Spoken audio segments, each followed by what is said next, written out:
सुप्रभातम प्यारे बच्चों। आज हम लोग माखनलाल चतुर्वेदी जी के द्वारा रचित कैदी और कोकिला नामक कविता के अभ्यास कार्य का अध्ययन करेंगे।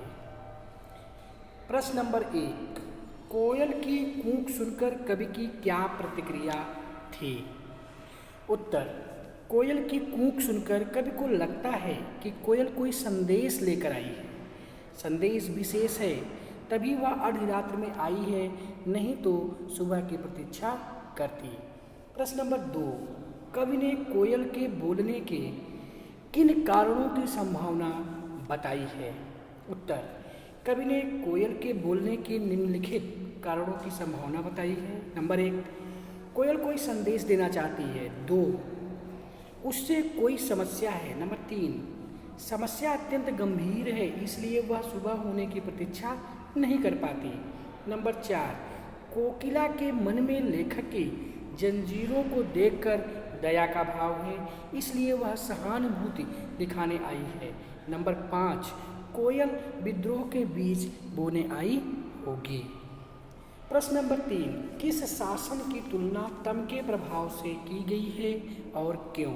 उत्तर, अंग्रेजी शासन की तुलना कवि ने अंधकार के प्रभाव से की है, क्योंकि अंग्रेजी सरकार की कार्य प्रणाली अंधकार की तरह काली है।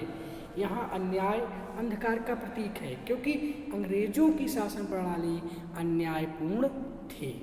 प्रश्न नंबर 4, कविता के आधार पर पराधीन भारत की जेलों में दी जाने वाली यंत्रणाओं का वर्णन कीजिए। उत्तर, कविता के आधार पर हम यह कह सकते हैं कि तत्कालीन समाज में अंग्रेजों द्वारा भारतीय कैदियों को तरह तरह की यातनाएं दी जाती थीं। उन्हें अंधेरी कोठरी में जंजीरों से बांध कर रखा जाता था। उस कोठरी का क्षेत्र बहुत सीमित था, जिसमें ठीक से रोशनी भी नहीं पहुंचती थी। इस काल कोठरी में रोना भी गुनाह था।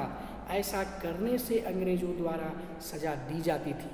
उस समय जेलों में कैदी को भरपेट खाना भी नहीं दिया जाता था। कैदी से कोल्हू चलवाया जाता था और पत्थर तुड़वाए जाते थे। प्रश्न नंबर 5, भाव स्पष्ट कीजिए। नंबर का, मृदुल वैभव की रखवाली सी कोकिल बोलो तो। उत्तर, मृदुल वैभव की रखवाली सी, यहाँ कवि का तात्पर्य कोयल की मीठी तथा कोमल आवाज़ से है। उसकी आवाज़ में मिठास होने के बाद भी वह वेदनापूर्ण आवाज़ में चीख उठती है, तो कवि उससे उसकी वेदना का कारण पूछता है। प्रश्न नंबर खा, हूँ मोट खींचता लगा पेट पर जुआ, खाली करता हूँ ब्रिटिश अकड़ का कुआं से आशय क्या है? इसका आशय है, अंग्रेजी सरकार कवि से पशुओं के समान परिश्रम करवाते हैं। कवि के पेट पर जुआ बांधकर कुएं से पानी निकाला जाता है। इससे वे दुखी नहीं होते तथा अंग्रेजी सरकार की अकड़ को समाप्त कर देना चाहते हैं। प्रश्न नंबर 6, अर्धरात्रि में कोयल की चीख से कवि को क्या अंदेशा है? उत्तर, कवि को लगता है कि शायद कोयल ने आधी रात में जंगल की आग की भयावहता देख ली है, इसलिए चीख रही है। प्रश्न नंबर 7, कवि को कोयल से ईर्ष्या क्यों हो रही है? उत्तर, कवि को कोयल से ईर्ष्या हो रही है, इसका सबसे बड़ा कारण कोयल की स्वतंत्रता तथा कवि की पराधीनता है। कवि अंग्रेजी सरकार की काल कोठरी में कैद है और कोयल हरियाली डाली पर रहती है। वह पूरे आकाश में स्वतंत्र उड़ सकती है, परंतु कवि की दुनिया काल कोठरी के अंधकारमय जीवन में सिमट कर रह गई है। कोयल गीत गाकर अपनी खुशी जाहिर कर सकती है, परंतु कवि के लिए रोना भी गुनाह है, जिसकी उसे सजा मिल सकती है। प्रश्न नंबर 8, कवि के स्मृति पटल पर कोयल के गीतों की कौन सी मधुर स्मृति अंकित है, जिन्हें वह अब नष्ट करने पर तुली है?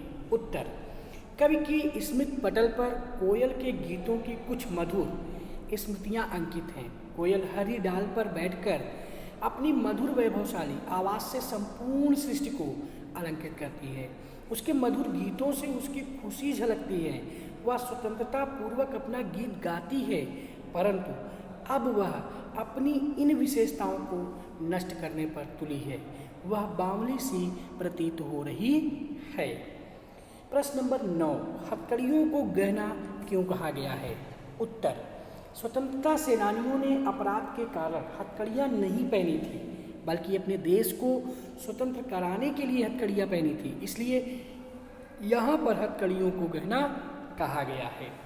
प्रश्न नंबर 10, काली तू ... अयाली, इन पंक्तियों में काली शब्द की आवृत्ति से उत्पन्न चमत्कार का विवेचन कीजिए। उत्तर, इन पंक्तियों में कवि ने 9 बार काली शब्द का प्रयोग किया है। यहाँ काली शब्द का प्रयोग कई अर्थों में किया गया है।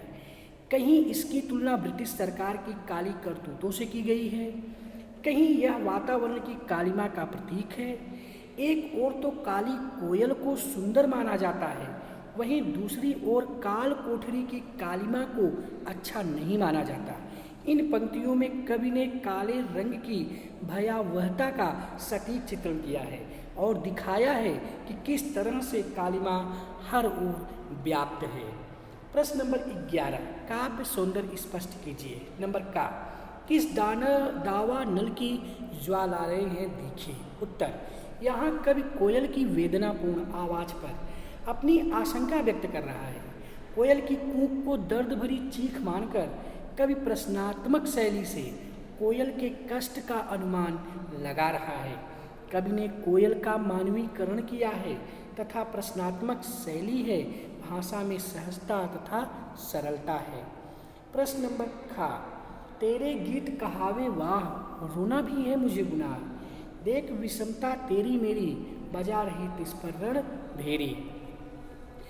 खा नंबर, प्रस्तुत पंक्तियों में कवि ने अपने तथा कोयल के जीवन की विषमताओं का उल्लेख किया है। कवि ने यहाँ तुकबंदी का प्रयोग किया है, अपनी तथा कोयल के जीवन की तुलना की है। कोयल स्वतंत्र है और गाकर आनंद प्रकट कर सकती है, जबकि कवि के लिए तो रोना भी एक दंडनीय अपराध है। कोयल का मानवीकरण बहुत ही सुंदर है, तुकबंदी का प्रयोग किया गया है तथा भाषा अत्यंत सरल, प्रवाहमयी एवं संगीतात्मक है। इस तरह से हम लोगों ने कैदी और कोकिला माखनलाल चतुर्वेदी जी के द्वारा रचित कविता के अभ्यास कार्य का अध्ययन किया। जय भारत, जय हिंदी, धन्यवाद।